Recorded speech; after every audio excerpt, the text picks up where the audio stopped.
The world was once divided between humans and demons. For a time, they lived in peaceful coexistence. Then humans discovered a powerful resource, spirit ore. They forged it into artifacts, gaining immense power. A human commander orders her battalion to attack. Her soldiers unleash a barrage of magical energy. With this new power, humanity invaded the demon lands. But fate would intervene to balance the scales. A young demon warrior steps onto the battlefield. He channels immense energy into his weapon, preparing to unleash a devastating attack. His massive blade crackles with raw power. With a single swing, he carves through the earth, obliterating the human forces in his path. The human commanders can only watch in disbelief. A massive explosion rocks the distant canyon. The ground itself shatters from the impact. A shockwave of pure force erupts outward. The remaining soldiers are annihilated instantly. The tide of the war begins to turn, and the humans are about to be broken by him. Back home, he's stunned by his reception. The crowd roars for their hero, Lin Potion.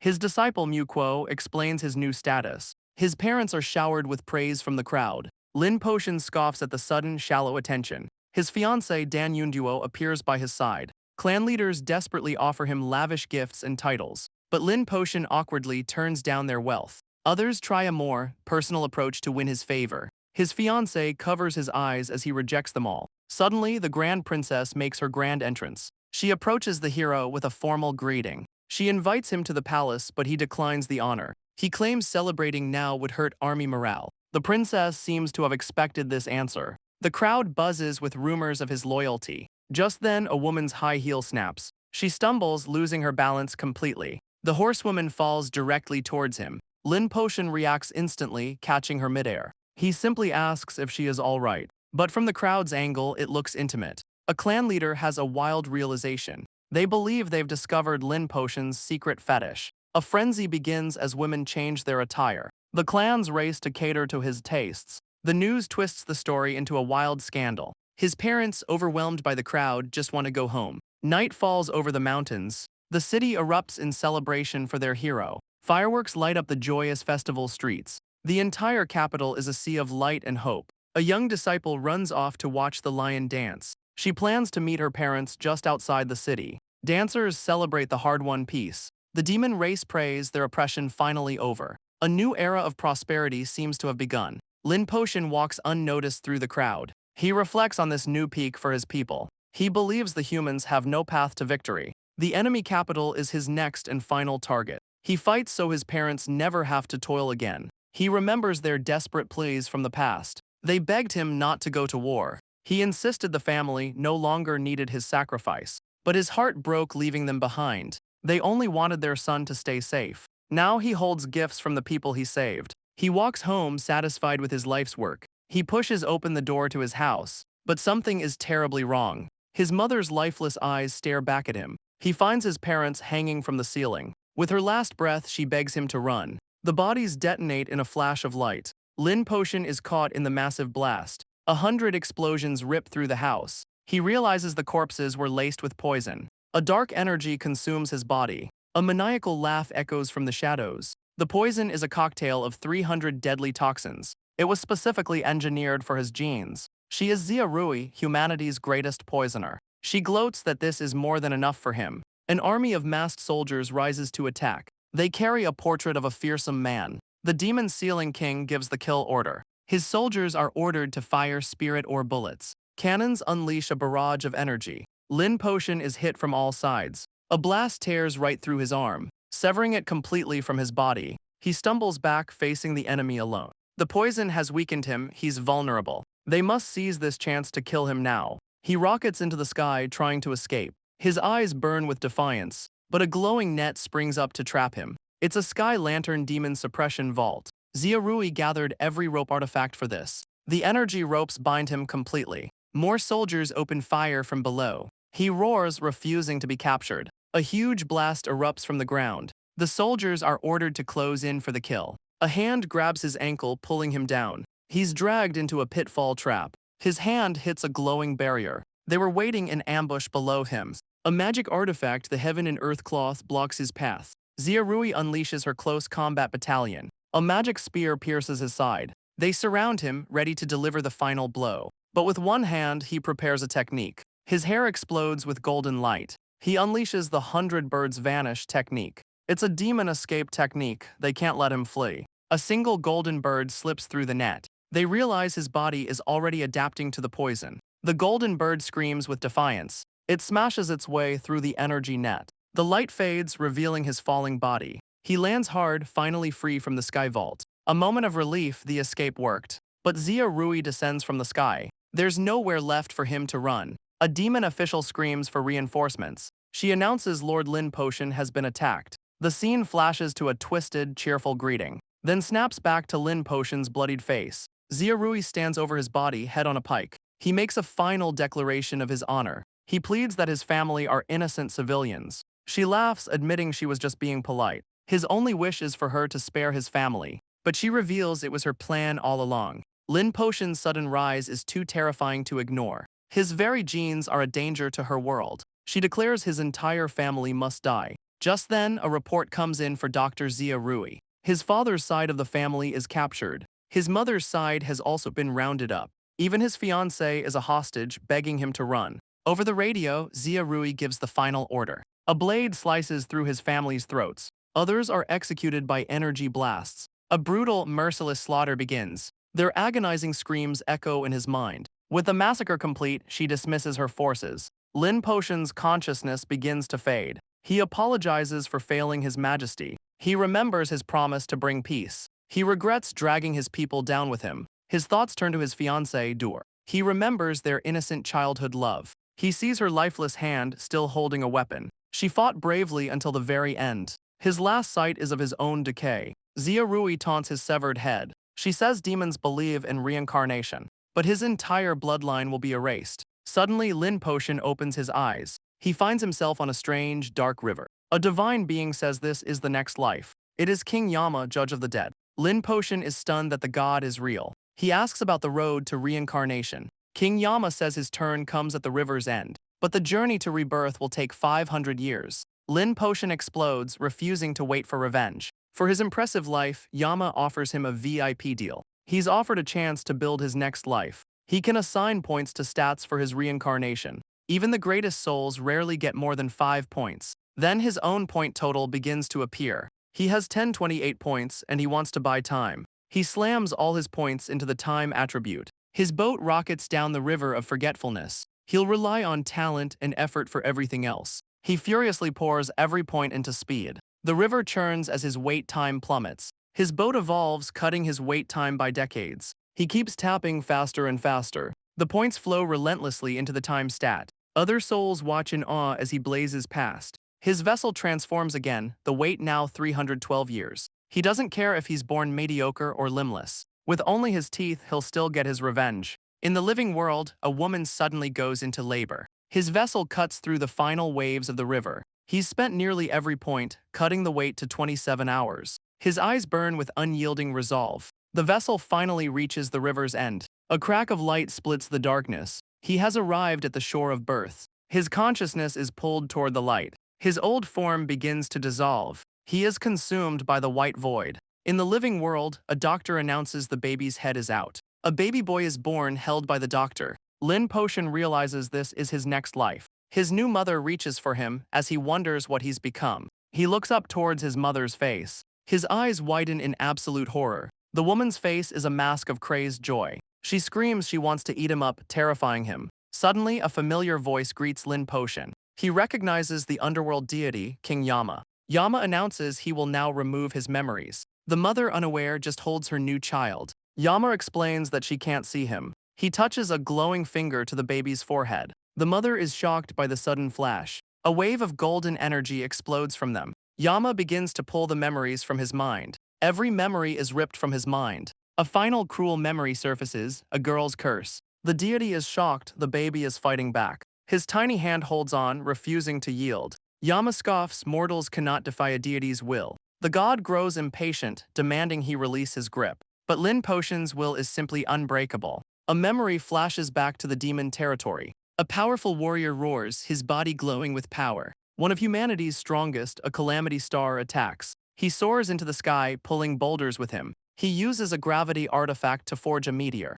The flaming rock plummets toward the demon city. His goal, to annihilate the entire demon race. But a young, newly enlisted Lin Potion was there. He unleashes the Heavenly Dragon Guard to intercept. The dragon catches the meteor, an impossible feat for a rookie. This began his fated conflict with the Calamity Stars. Another star unleashes a colossal wave on the battlefield. Amid the chaos, Lin Potion stands firm. He gathers his energy, preparing a sealing technique. Their artifacts countered demon powers, so he could only seal them. He seals the Great Tsunami inside a mountain of ice. Another memory surfaces, the Great Earthquake Master. He sealed the Great Earthquake Master in chains. He sealed an active volcano with dragon energy. He sealed a man-eating swamp and its master. He sealed a deadly plague in a block of light. He sealed sky thunder, earth fire, and more. But minutes before his death, the seals began to fail. His demon power scattered across the world. The Great Tsunami cracks her icy prison. The seal shatters, unleashing her power.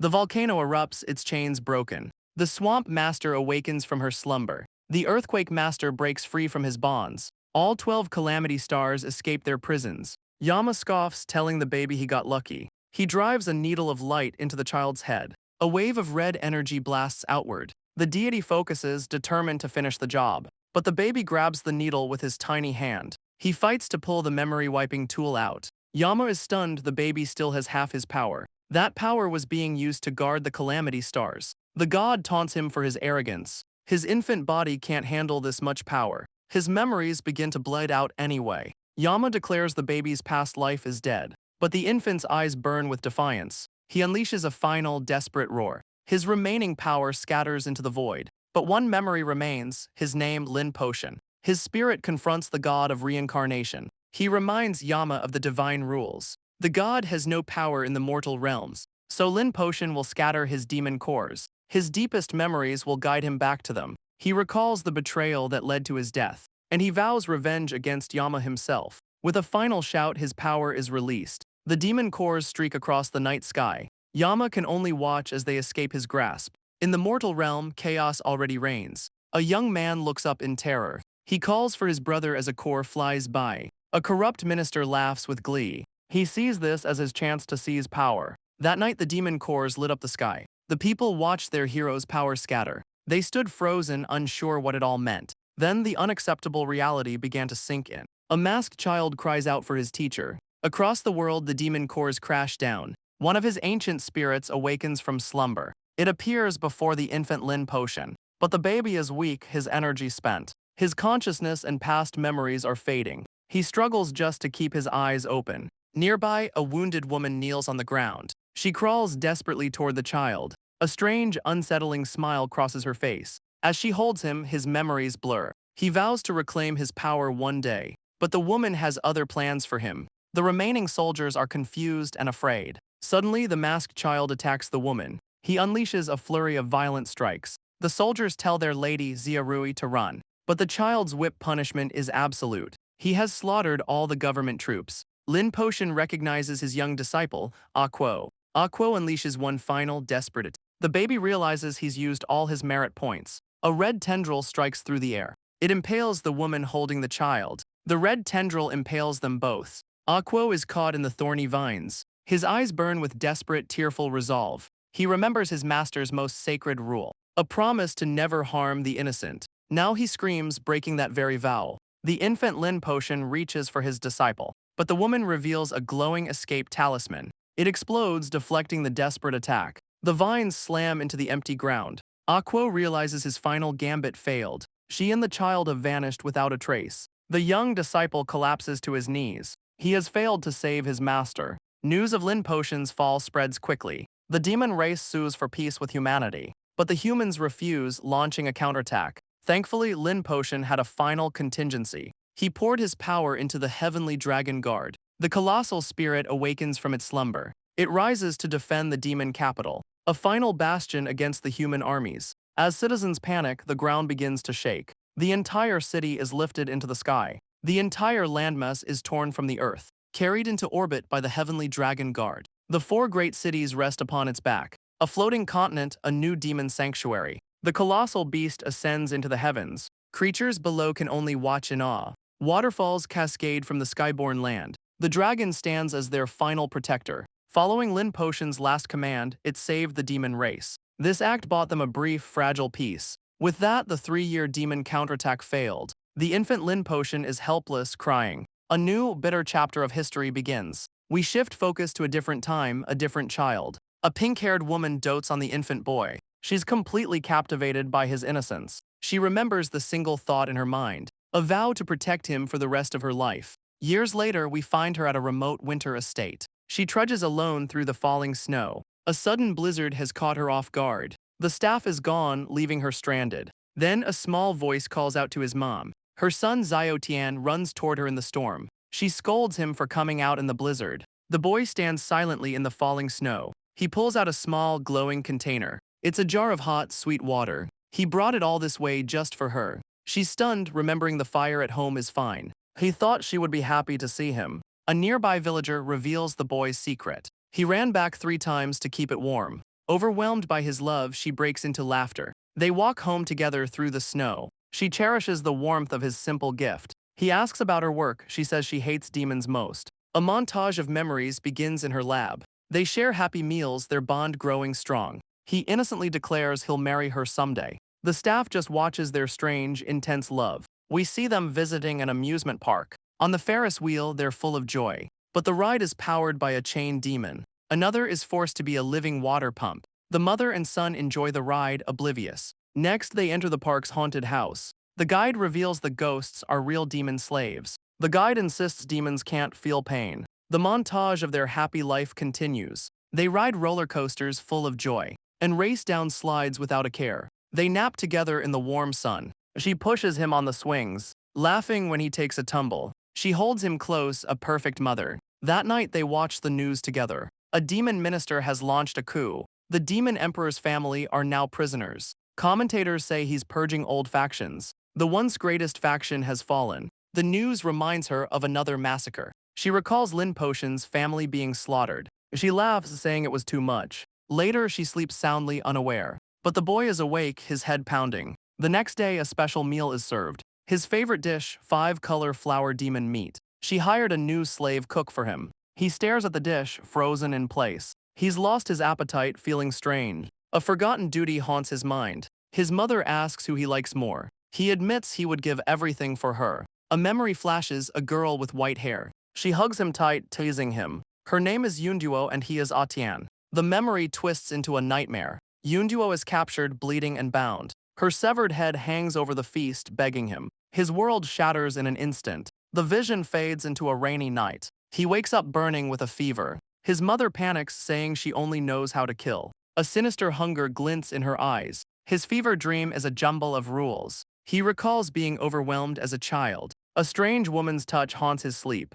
His mother takes him to another doctor. A strange mark glows on his chest. But the doctor can do nothing for him. 1 month later, they seek help in Black Bog. A wretched market sells demon children. They arrive at the Chin Medical Hall. A masked doctor recognizes the symptoms. The diagnosis is stunning: he was a demon. Atian asks his mother about past lives. She recalls old legends from her master, stories of humans reincarnated with memories. At the time, she dismissed them as tales. But months of searching for a cure failed. She remembered the stories matching his illness. It's why they came to Black Bog for help. The masked doctor confirms the ancient illness. It's leftover power from a demon past life, rejected by his current human body. The fever is a symptom of this internal war. His mother desperately asks for a cure. The doctor's eyes are cold and unpitying. He gives the boy 1 year left to live, but he offers one last, troublesome solution. The root of the illness is his past life's will, a demon soul trapped in a human vessel.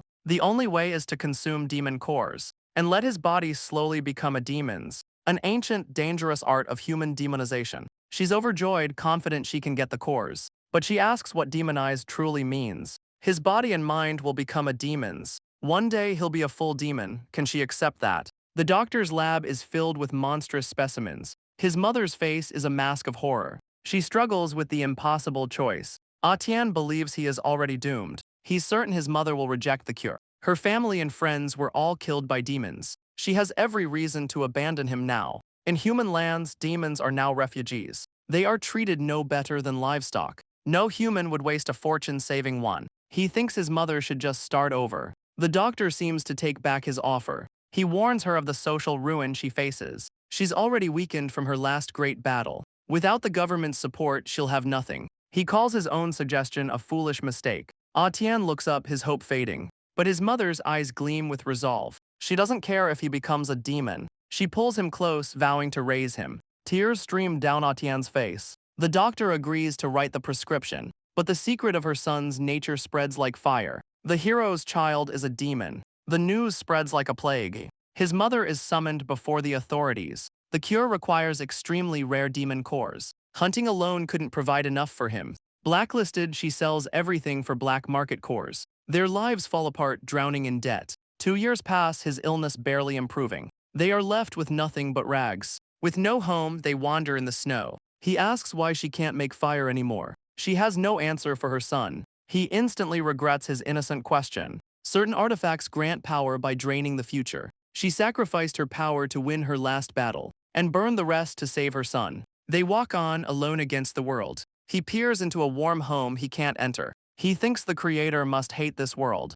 A man with an axe chases them away. He watches his mother beg in the cold. Her face is a mask of desperation. The biting cold seeps into his bones. Suddenly, a manic grin spreads across her face. She tries to make him laugh, a desperate game. He clings to his mother for warmth. She claims her love is a fire. He declares she's the strongest master alive. The creator made her to fight the world's cruelty. But he cries, knowing she's freezing for him. To him, his mother is as mighty as any god. Later that night, a voice wakes Tian. His mother has returned with food. She presents a single roasted sweet potato, a gift of pity after hours of begging. The boy Tian asks if she will eat too. She breaks the potato into 2 pieces. She lies, promising she won't starve herself. He eats, savoring the first warmth in days. Suddenly, a figure approaches their camp. A small horned demon child drawn by the smell. He begs them to spare a little food. The former demon sealer sees only a demon. She agrees to share with him, but only if he gives her his demon core.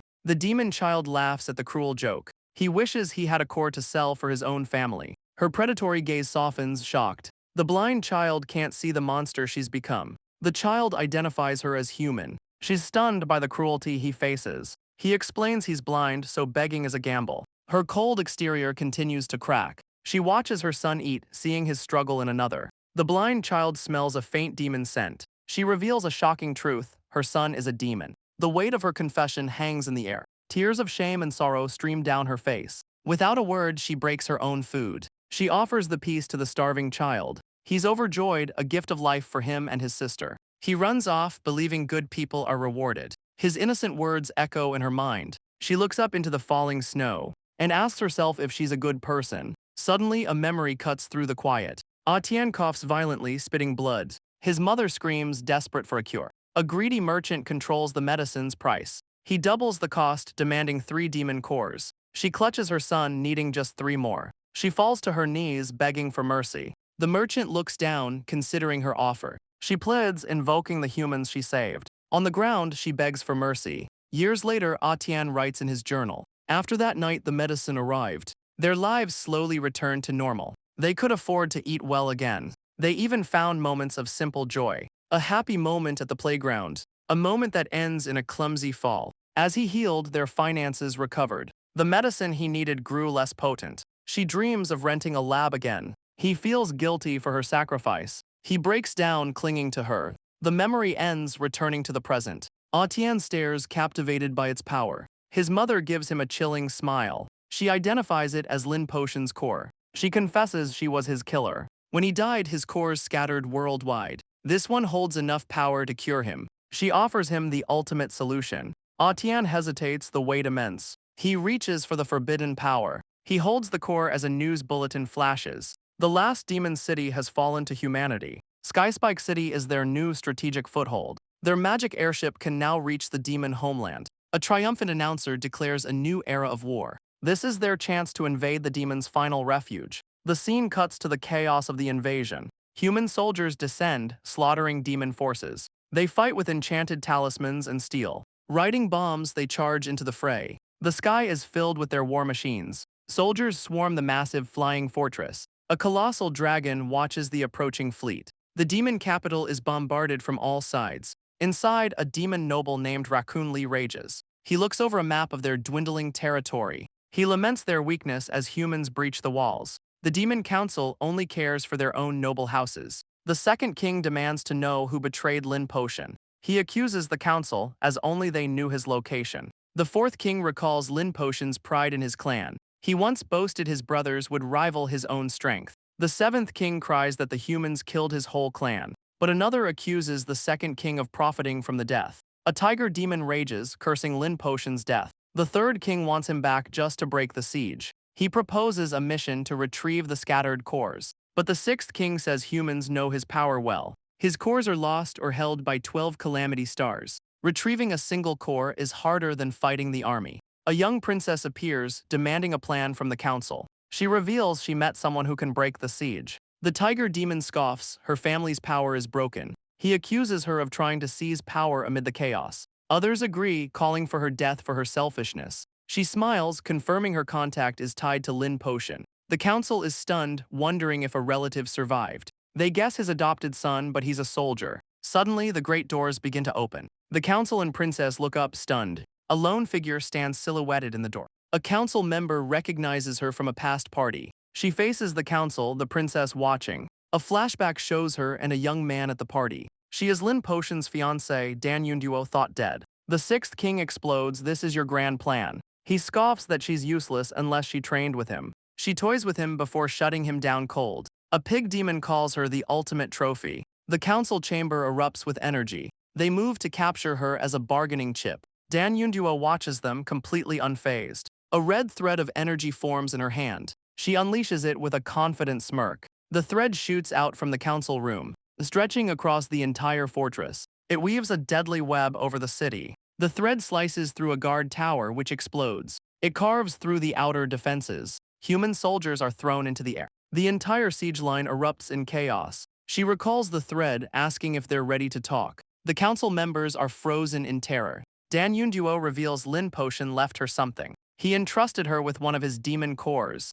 The council is absolutely stunned by this news. The princess smirks, expecting their cowardice. She recalls Lin Potion rejecting her for Dan Yunduo. A look of pure envy crosses her face. She always resented the woman by his side. Then the woman she envied kneeled before her. She brought a plan to the imprisoned princess. The princess recalls the aftermath of a great battle. A rumor spread that Lord Lin's demon core fell nearby. And in the wreckage, Dan Yunduo found a familiar token. She believed the core must have protected him. She became one of the few who refused to accept his death. Alone in the ruins, she mourned for him. She researched ancient texts for a sliver of hope. She begged her elders to let her search for him. She swore to find him dead or alive. For 4 years, Dan Yunduo vanished from the demon realm. She journeyed deep into human lands, seeking any clue. His demon cores had scattered to the places he held dear. But the princess knew the danger of such a powerful core. Refining it was a task that could kill even an expert. And Dan Yunduo had been just a normal civilian. Yet she mastered its power, becoming a top-tier demon. The princess watched, stunned by her rival's transformation. Back in the present, Dan Yunduo finishes her story. The pig demon and the council are utterly speechless. They immediately change their tone, inviting her inside. Outside, a massive crowd has gathered in the city. The Council of Kings has officially convened. The entire confrontation is being broadcast live. Every citizen is watching this tense standoff unfold. Her proposal must be enacted nationwide immediately. She must keep her identity hidden from humans. The council demands to hear her plan to save the demon race. In 15 minutes, they will crash the continent into the human capital. The 4 great demon cities will shatter the continental plate. The entire demon race will be wiped out in the process, but it will also kill 80% of the human capital. The citizens watching the broadcast are horrified. The crowd erupts, calling her insane. Panic grips the crowd as they begin to flee. The council members quietly discuss the proposal. One king calmly lights a cigarette, unfazed. The other kings argue heatedly over the plan. The chicken king slams the table, enraged. He calls her insane before being restrained. But the king calmly calls it a good proposal. He sees her true goal, force a human retreat. She acknowledges their political understanding. The crowd wonders if peace is being negotiated. The king explains they can't control the heavenly dragon guard. The massive beast ignores their commands completely. She reveals that's why she came to the meeting. The beast was formed from Lord Lin's demon core. She has his core but can only control 30% of its power. But 30% of the core's power won't be enough. She needs the power of every demon warrior and citizen. Only then can she fully control the heavenly dragon guard. The beast's strike will annihilate the human capital. She will take full control of the heavenly dragon guard. All the council must do is show their resolve. The crowd erupts, calling it a gamble with their lives. She admits it's a gamble with only a 70% chance. She gives them a choice: gamble with her or be slaughtered by humans. The crowd is shocked into silence by her ultimatum. One demon rises, shouting to go all out against the humans. The crowd's fear turns to rage. They're dead either way. Better to drag the humans down with them. A bloodied warrior bows, pledging his power to her. The crowd roars, ready to lend their power and fight. She calmly reminds the frantic master of ceremonies of the rules. The calm king finds her fierce plan interesting. He calmly orders the vote to begin. The master of ceremonies officially begins the vote. The calm king casts the first vote. The crowd watches, their fate hanging in the balance. The vote is tallied, 699 to 1. He declares that the proposal does not pass. She is utterly stunned by the council's decision. The vote is official, her plan is rejected. The crowd erupts in confusion and despair. She demands to know why they rejected survival. A smoking noble calls her plan brilliant, but their race's extinction means nothing to him. The nobles can buy their safety from the humans. He calls the commoners worthless fertilizer. Their poverty binds them to their doomed race. The poor fight for their people, the rich have moved on. He coldly states that the rich only protect the rich. Why would they risk dying alongside the poor? The other council members agree the risk is too high. For the elite, the death rate is always 0. He scoffs at her ambition to lead the world. They call her a lunatic, just like her predecessor. Her expression hardens at their betrayal. He tells her passion alone means nothing here. A young noble mocks her, calling her husband a fool. He reveals the entire noble class killed her husband. His ambition made him a target for all of them. The king offers the low-born widow some advice. He warns her to think before she speaks. This room is more dangerous than any army. The noble tells them to accept surrender and pay the price. The meeting is declared over, the screen goes dark. The commoners realize they've been abandoned. Suddenly, a massive explosion rocks the city. The outer wall is breached in a fiery blast. Panic erupts as the humans break through. An army of human soldiers floods the streets. The slaughter begins without mercy. Commoners are cut down in the chaos. From above, giant beasts rain down destruction. But back in the council room, she isn't finished. She declares the meeting isn't over yet. She has one more proposal for them. The council members are stunned into silence. They demand she get on with it. She admits this wasn't her preferred path. Her first demand, a full pardon for Dan Yunduo. The nobles mock her for abusing her new power. Second, the entire race will follow her plan. They erupt, realizing it's the same rejected plan. Third, half of their assets will be seized. The council explodes in absolute fury. They curse her, telling her to go to hell. Unfazed, she simply says that's all. Now she calls for a vote on her terms. Her expression is cold and unyielding. She waits for any sign of defiance. The verdict is in, no objections. She orders the plan to begin immediately. The vote was 700 to 0. Her eyes burn with cold fury. The vote was unanimous, enforced by blood. But one senior counselor still breathes.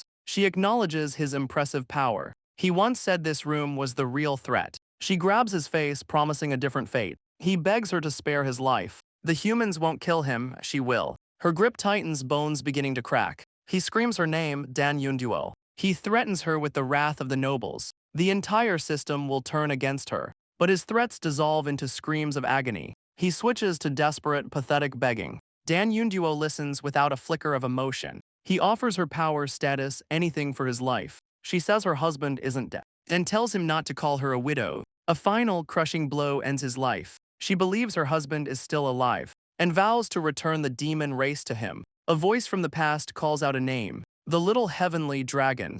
A flashback to the demon calendar, year 3767. The demons threatened humanity to force a truce. The heavenly dragon's power brought them to the table. A brief era of peace began. We flash to a young boy's traumatic memory. A montage reveals a difficult childhood, until a mysterious box is opened. A young boy stares at the glowing core. His guardian smiles, a plan in her mind. She reveals the core of the demon Lin potion, the same demon she personally killed. When he died, his cores scattered across the world. She secretly kept the most powerful one. Its power was too immense for his weak body. But now she believes he is finally ready. This core is the key to curing his illness. Back in the present, he feels nothing. He jokes that his brain must be fried. She wonders if the memories were in another core. He complains they should have sold it. She hands him soup, telling him she has to go. She warns the core will drain his strength and leaves. The door thumps shut, leaving him alone. He sits in the quiet, dark room. He opens a journal documenting the day's events. He holds the soup, lost in thought. Suddenly, a torrent of memories floods his mind. Moments of kindness clash with brutal violence. A vision of a boy screaming in pure agony. The vision shatters as he coughs up blood. A violent coughing fit seizes his body. Blood splatters across the open page. He collapses, realizing his body is rejecting the core. He grits his teeth, fighting the immense pain. The agony overwhelms him and he passes out. His guardian returns, finding him on the floor. She panics, realizing the cure has failed. Then her eyes fall on his blood-stained journal. She stares at the book, a terrible feeling rising. She reaches out and picks up the journal. Her face fills with dread as she opens it. She reads his entry, a boy's hope to grow strong. He wanted to grow up and protect her. One day later, she lies awake, her mind racing. He lies awake, his guardian sleeping beside him. He checks carefully, ensuring she's unconscious. His wounds have healed, his resolve is firm. Tonight, he will finally kill his captor. He knows her habits, using her own rope against her. Too weak for a fair fight, he relies on stealth. With glowing eyes, he pulls the rope tight. But something stops the rope cold. A protective charm on her chest flares to life. It's a barrier that works even in her sleep. He realizes she's always been on guard. In a world of war, caution is a necessity. His assassination attempt has failed. He retreats, waiting for another chance. The boy closes his eyes, feigning sleep.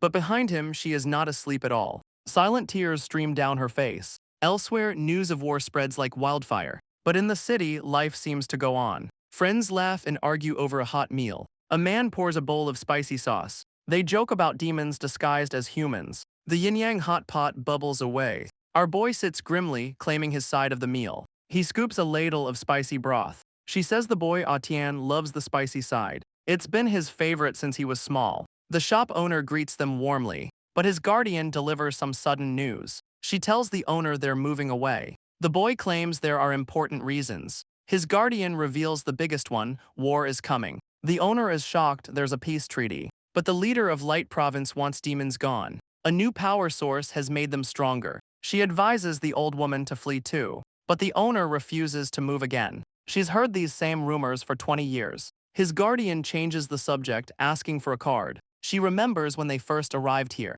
The owner was the only one who didn't shun them. She noticed their portions were smaller back then. She says the card will help her remember this kindness. She jokingly threatens the owner to accept. The old woman relents and returns to work. The boy notes her mind is unstable, but her instincts are sharp. A worthy instinct for the one who killed him. He must speed up his plans to return home. But first, he has one last thing to do. He must kill his guardian first. He tells her he's old enough now. Old enough to learn about magic artifacts, and more importantly, how to break them.